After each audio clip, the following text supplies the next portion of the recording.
Whistleblowing is about two things, really. It's about declaring the information. But from the organizational side, it's about reputation. It's about guarding the corporate reputation. And guarding, if you're a high-level individual or executive in it, is about guarding your personal reputation as well. And depending on how threatened you feel, actually gives you the stance that you're going to take when dealing with the whistleblower. Welcome to the Innovation and Compliance Podcast, part of the Compliance Podcast Network. Join us every week as we talk with industry innovators who are making compliance to help business run more efficiently and at the end of the day, more profitably. Here's your host, Tom Fox. Hello, everyone. This is Tom Fox back for another episode. And today I have back with me Ian Foxley. Ian is well known in the compliance community for his story and his work. But he also now has, perhaps not new, but another venture that is going to help whistleblowers on a worldwide basis. And I asked him if he would visit with us, and he's kindly taken some time from his day to do so. So, Ian, first of all, welcome back to the podcast. Thank you very much. It's a pleasure to be with you. So, for those who might not know, could you just give us a kind of a short summary of your experience, which led you to become so interested in whistleblowers and whistleblowing? Okay. In my first incarnation, I was an army officer. I was a communications officer in the British Army for 24 years, and I spent 14 years in commercial life. And I ended up as the program director for a £2 billion, that's about $3 billion, defense contract to modernize all the communications for the Saudi Arabian National Guard. And I got out there based in Riyadh in Saudi Arabia, and within a few months, started finding things that just didn't seem right. And the red flags, as we call them, kind of mounted up until eventually I uncovered an extra subcontractor based in the Cayman Islands to whom we were paying a percentage, it turned out to be 15% of all invoices across the company, to unknown beneficiaries in the Cayman Islands. So I objected to that, and life got very difficult very quickly. And it gets a bit James Bondy in the inner details of it, but briefly, I fled the country overnight under threat of arrest and jail from a senior member of the Saudi royal family and my own managing director. Got out, took it to the Serious Fraud Office in London and told the MOD that if they didn't also investigate it, I was going to accuse them of complicity to corruption. And it went to court. It took 10 years to get it to court. And it also triggered a bigger investigation into Airbus Group, who eventually took them another 4 years to do it, but they put their hands up and admitted to 10 other counts of corruption, totaling $22 billion worth of aircraft sales contracts. And they fined, along with the DOJ and the PNF, which is the equivalent in France, fined Airbus 3.6 billion euros. And then earlier this year, the company that I blew the whistle on, which triggered it all, pleaded guilty, and they fined them £30 million as well. And we've got one more trial to go, which I won't talk about because it's a trial of the individuals. The evil genius, as it were, is about to be arraigned in court. So we better hold back on that bit. So, Ian, moving forward, one of the things about your story that intrigues me is that my father left the commercial world and went into academia in his late 30s. You have also gone into academia and you're completing, I believe, your PhD, but I wanted to maybe visit with you a little bit about your academic work, ask you what you're studying and where you might be in that process. Having found that it took me about 7 years to work it out that I was never going to get another job at the right level back in the commercial world, I got fed up applying for jobs, quite frankly, and getting knocked back time after time. The last one was a senior appointment where I was actually given a job, running the emergency planning centre in UK. And then the Cabinet Office objected because one of their major customers was the Saudi Arabian National Guard. They thought it was a bit of a conflict of interest there. So I decided to go off and do a master's degree in applied human rights, looking particularly at what happens to whistleblowers and how they overcome it and what lessons we can learn from that for other human rights defenders. And that didn't actually quench my thirst for knowledge about whistleblowing. So I went straight into a PhD looking at, the title of it is A Political Sociology of Whistleblowing. It's an examination of why people do not speak up when they could do so. And I'm particularly using the case study where I blew the whistle to ask all the people around me why they didn't blow the whistle, and then extract out of those reasons the root causes which stop people speaking up. And I'm about to finish my first draft of my thesis, which means I'm going to spend the next 3 months ripping it apart and putting it back together again till it's a polished article, and submit it around Easter next year, ready for a viva, hoping to graduate by middle of next year. So in the United States, the process would be you submit your thesis or dissertation, and then you defend that orally, called orals, in front of a committee. Do you have a similar process in the United Kingdom? Exactly the same. The examination board is not really a committee, though. It's an internal examiner from within the political department and an external examiner. And they also have present my supervisor and my thesis advisor. So it's a bit of a panel, but the two real examiners are the two professors, one of whom is learned in my area or the area that I'm investigating. So that'll be politics and probably from around the whistleblowing world. And the other professor is learned in research and research methodologies, because a PhD, of course, is a kind of license to research and conduct research thereafter. So you want to make sure you know what you're doing, how you're doing it, why you're doing it, and the ethics underneath that, of course. And what university? The University of York, which is one of the Russell Group. It's one of the core universities in the UK. It happens to be just about 10 miles up the road from where I live, which is quite convenient. But it's one of the centres for applied human rights in this country.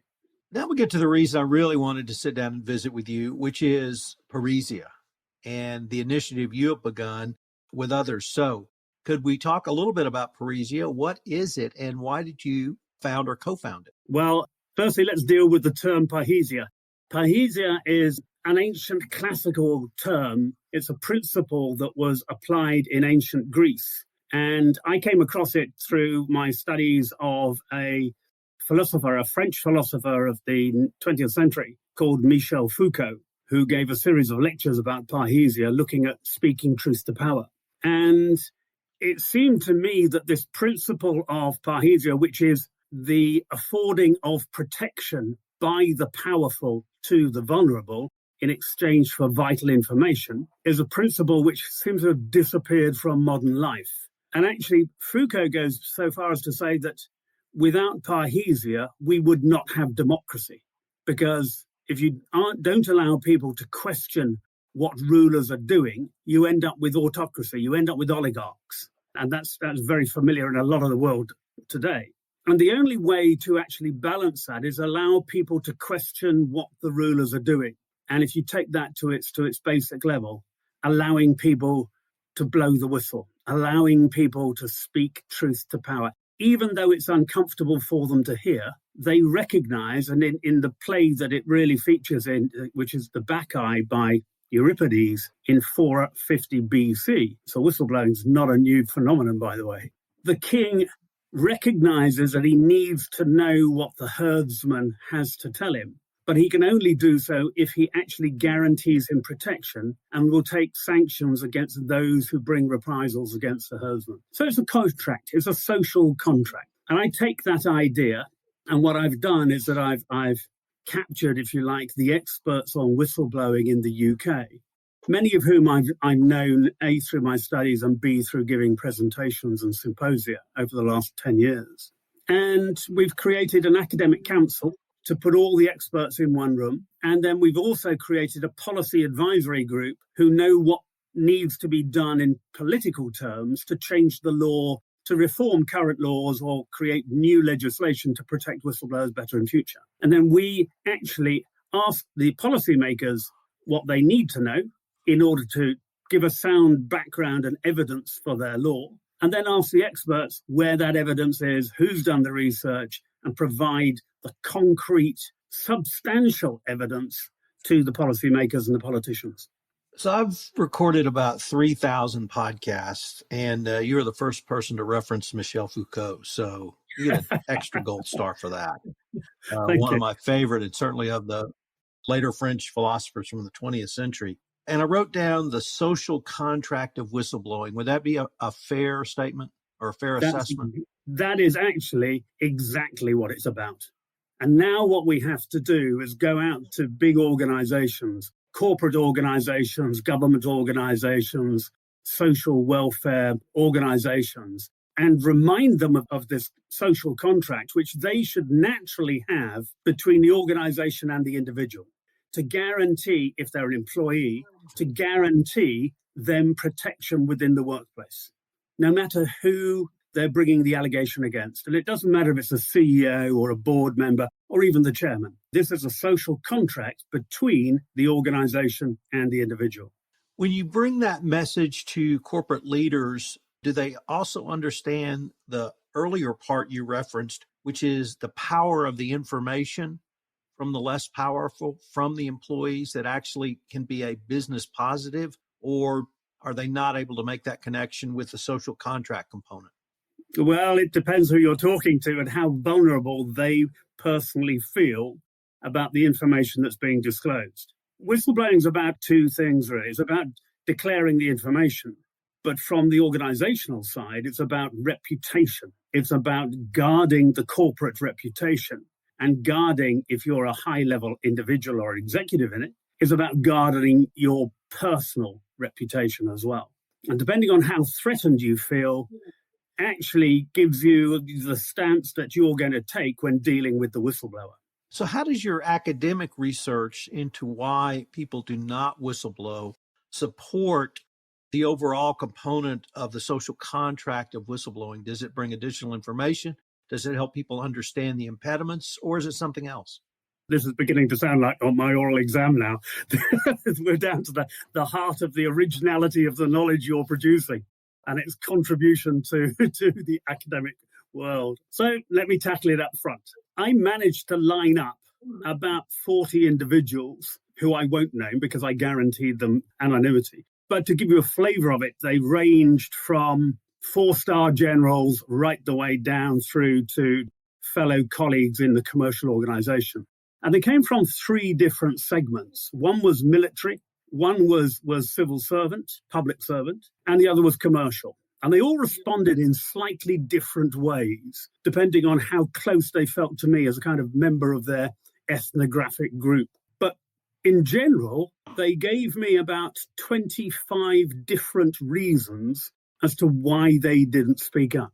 Now, I say reasons, I could have said excuses, except I don't want to be judgmental. I want to remain objective. But the reasons they gave me, I then had to kind of analyze to see whether they were valid, whether they were truthful, whether they were trying to give me a sop as a kind of way of retaining their self-esteem and their esteem in front of me, or whether it was actually a real reason. It got to the heart of the problem. And I actually broke it down to 5 what I call root causes. And this goes back to a guy called Kaishawa, who was the father of total quality management, Karo Ishigawa, who said, ask why, keep asking why. You ask the 5 whys, keep burrowing down. And I burrowed down to what I come up with as 5 root causes. The first is fear. The reason people don't speak up is fear.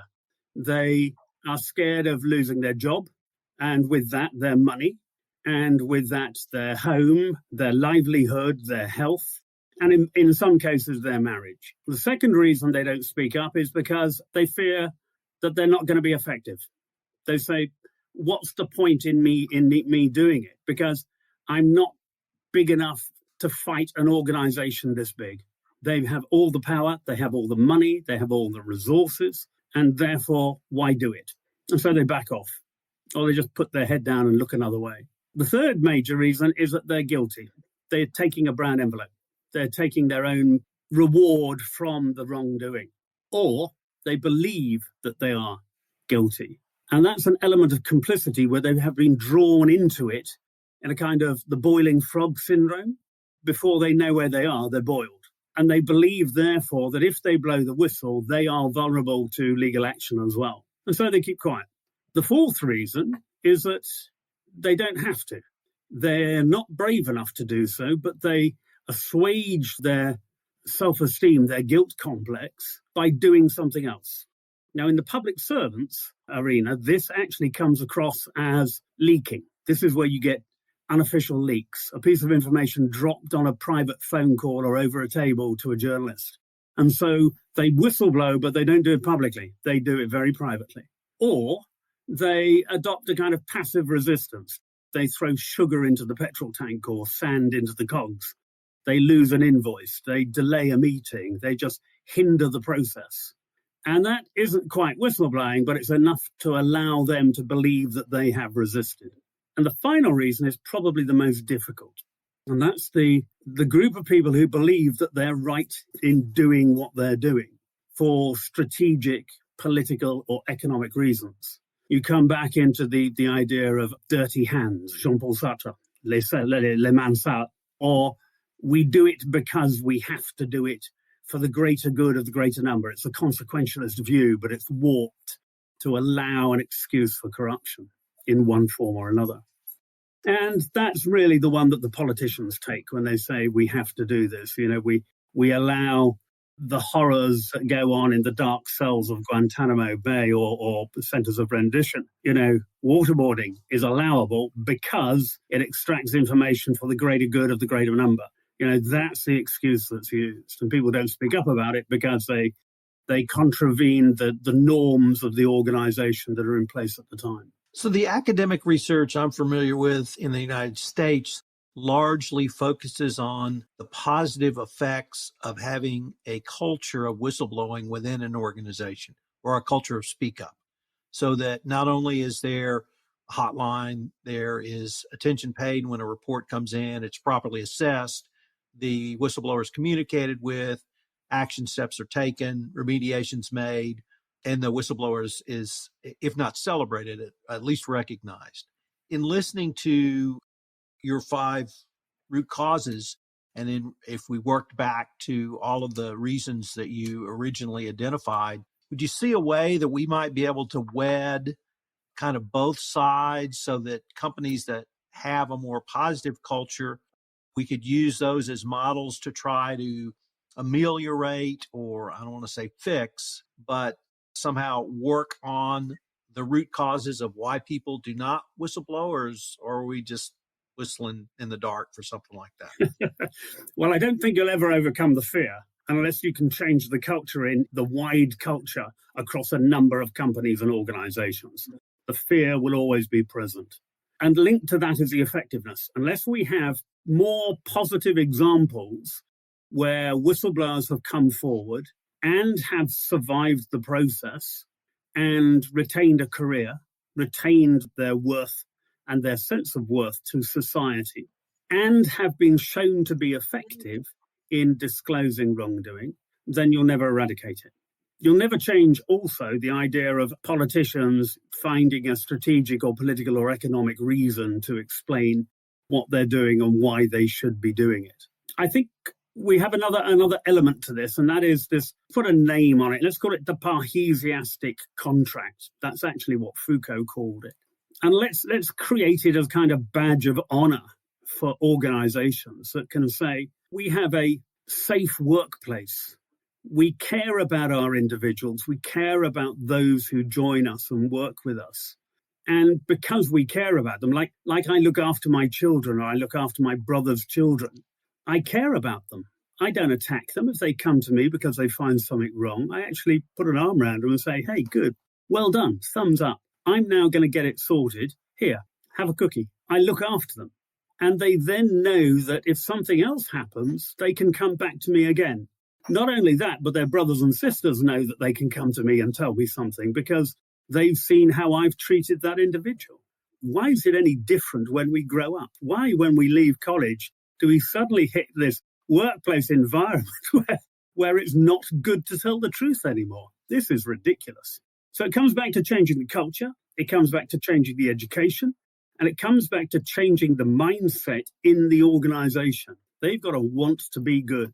You talked about the role of the academic council and the policy advisors group in Parisia, but I'd like to ask you, how does the organization specifically support whistleblowers or people who may come to you with questions or seeking guidance? Well, we're not set up to do that. That doesn't mean that we don't do it. And in fact, this week, I've had three people who phoned me up or contacted me through LinkedIn or WhatsApp to say, hey, look, I'm in this situation. What do I do? And I never turn them away. You can't turn them away. I've been there. I've done that. I've felt the need, and I'm not about to turn my back on anybody else who needs that kind of support.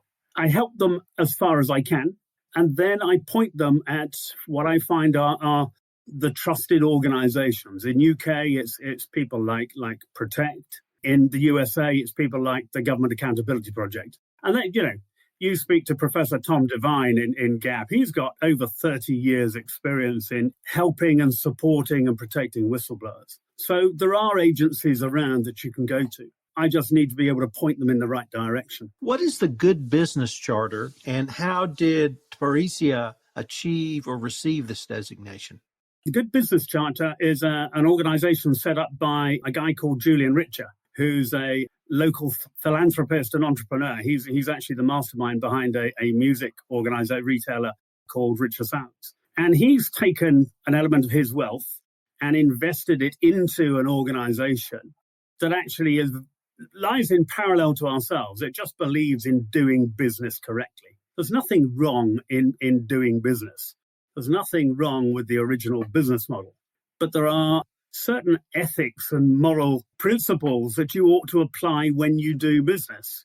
Part of that is treating your customers correctly, treating your suppliers correctly, treating your workforce correctly.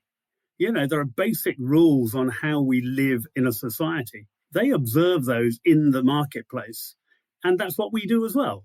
So we're literally hand in hand in our moral values, I think. One of the other things that intrigues me about your story, Ian, is you have seen now over 10 years of the scope of not only whistleblowing, but the change in attitudes towards whistleblowing, or the perhaps evolution of whistleblowing.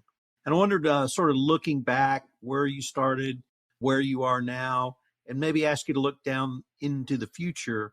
Where do you see this type of movement that you and others in Parisia are a part of, and where it might be in 2025? And will it become even more important in the kind of next phase of corporate existence?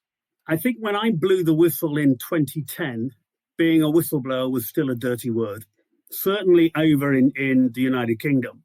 And I think times have changed.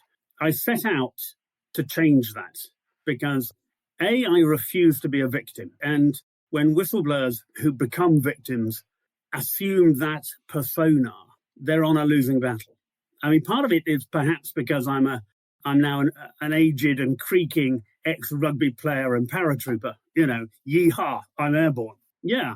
And so there's a kind of fighting spirit there, which refuses to accept that bad will win. Evil does not rule the day.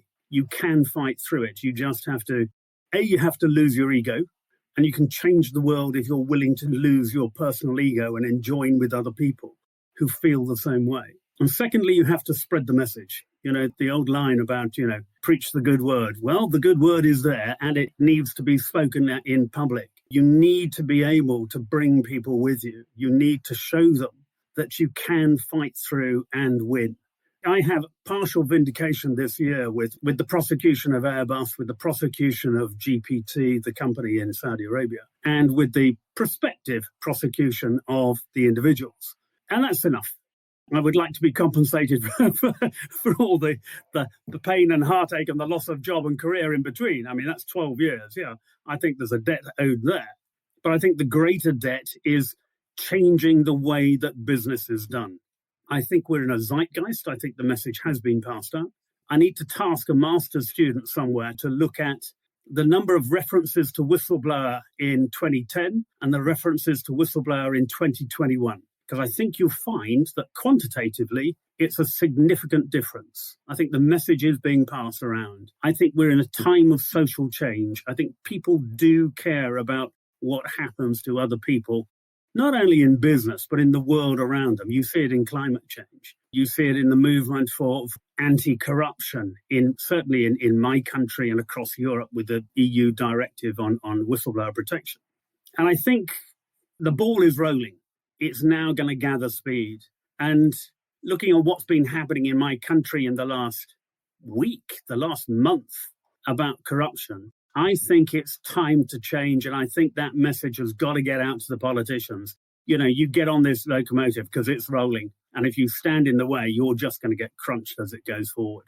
So Get on board, attract the voters with the right kind of message, and then we will hold you to account because we want to see change and we want to see real change. So in 2025, yeah, we'll have done it. We won't have, I think at the moment, America is leading the way in its whistleblower protection. And I think we've got to catch up. And if not, then become the world leader again. That's my vision. Ian, can't think of a better way to end this episode on that note. But before we go, I wanted to ask if listeners wanted any more information on the topics you've touched on or to become perhaps involved or learn more about Parisia, where could they go? Well, the first place would be to go to Parisia, PARRHESIA.org.uk, and they can find out what we're doing and how we're progressing. And there's a network there, the Parisia network, they can sign up to, which is where we can chat and talk about it. Or they can find us on LinkedIn, because I've put a Parisia site on LinkedIn as well. So I'd be delighted to pick up a conversation. And if any other academics want to join our wider network, then that's great. Ian, I can't thank you enough for taking the time to visit with me. I've learned a lot and I've really enjoyed this. And I hope that we can continue this conversation.